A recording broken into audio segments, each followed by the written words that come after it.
moving on to even crazier.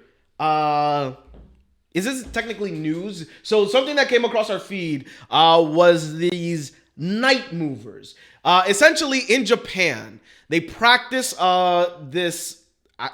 What do you even describe this at? Like the art of professionally disappearing. Getting wiped out the map. If you ever heard the stories of like people like essentially like killing themselves, but like in order to like make themselves disappear, like through at least through documents and paperwork. So yeah, they don't for these night movers specifically, they don't present themselves as dead. They literally just get up and disappear like they never existed. Maybe they left a note or something. But when you can essentially pay to get yourself vanished in a literal sense, where you would be at the spot, you meet them at night, they'll take you to a whole different part, give you new identification, and then you're set to go. Like, this is your new life now. So the name of this practice in Japan, it's so common that it actually has a name. It's called Johatsu. And essentially it refers to the act of a person voluntarily disappearing, arranging their own disappearance to escape an unbearable situation. So essentially, you pay these night movers, is how they call them. That's how they refer to them. And they come and they literally, like McNasty said, they will come and disappear you, not just in real life, but also online. So due to the fact that Japan has really strong privacy laws when it comes to your online presence, they also help you to erase your identity online. Like, that's insane, McNasty. You know how hard it is to make something on the internet disappear? Yeah, but at the same time, I get it. Because in Japan, like, they're very work focused. Like, they encourage you to take a nap at work. Like that. And let's say you have a business meeting, let's say you don't even drink, right? And there's a business meeting after where they go out and drink, you have to drink with them. I've seen countless pictures of businessmen still in their suits, just passed out drunk by like the train station. See, but the problem is with that is a mentality that was built in by America. We instilled that capitalist like mentality of work in other countries. That's why like places like South Korea and Japan tend to have that type of culture. Other places don't tend to be like that, where the alcohol consumption like frequency is higher than the US, but you don't see that same mentality when it comes to like their work ethic. Like for instance, in Europe and places like that, like they love to drink in Europe. I think the drinking legal age in Europe is like 16 or some shit like that. But that is not the same mentality when it comes to their work ethic. They normally in Europe they work like 30 hours compared to like Japan and South Korea, where they're doing like 50 plus hours easily weekly. Apparently, there's like an alarm that sounds that everybody should stop working, and like that's like, all right, the work day's over, but people ignore that shit and keep working. That's crazy. No, that is actually insane. But wait, sorry to cut you off. Going back to the actual story, I think that's like a big factor. Like, people just get probably so burnt out. They're like, yo, fuck this. Let me just be out. I'm letting my family know I'm just out, and then you just start your whole new life, like just free roaming. Well, shit. But here's a deeper explanation to how this night moving operation itself works. So essentially, a Jungi company, or the night movers, they operates with extreme secrecy. They might look like a regular moving or actual delivery service to avoid suspicion from neighbors or the family members. And then they move to execute as quickly as possible, almost always in the dead of night. In a matter of hours, they can pack a person's essential belongings and transport them from where they are to a secret location that no one else is aware of.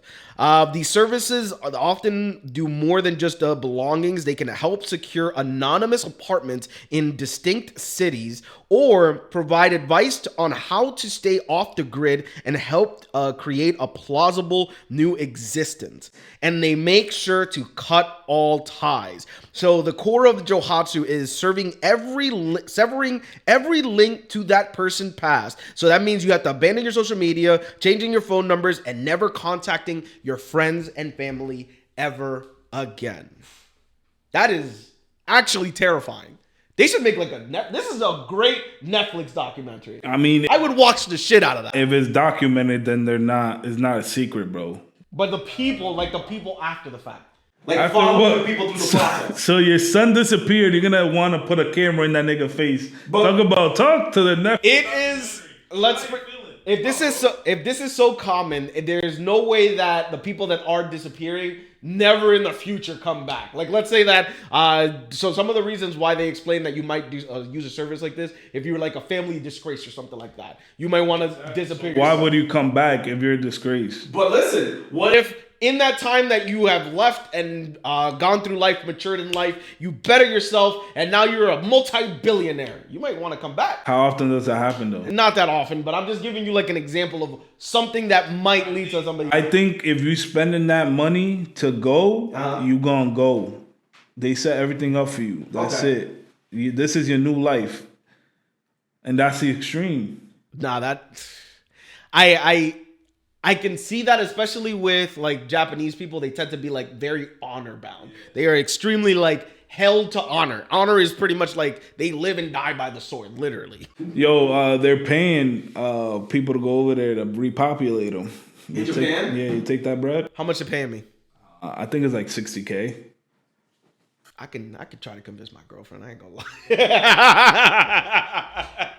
Honey, I have to actually do this to save the world. 60 bands, not bad. Nah, 60 bands is a good chunk of money too. You can, all right. So for 60 bands, Japan is actually cheaper to live in than here in the States. It's actually on average way cheaper to live in Japan than it does. But here. some of those apartments in Japan be some bullshit.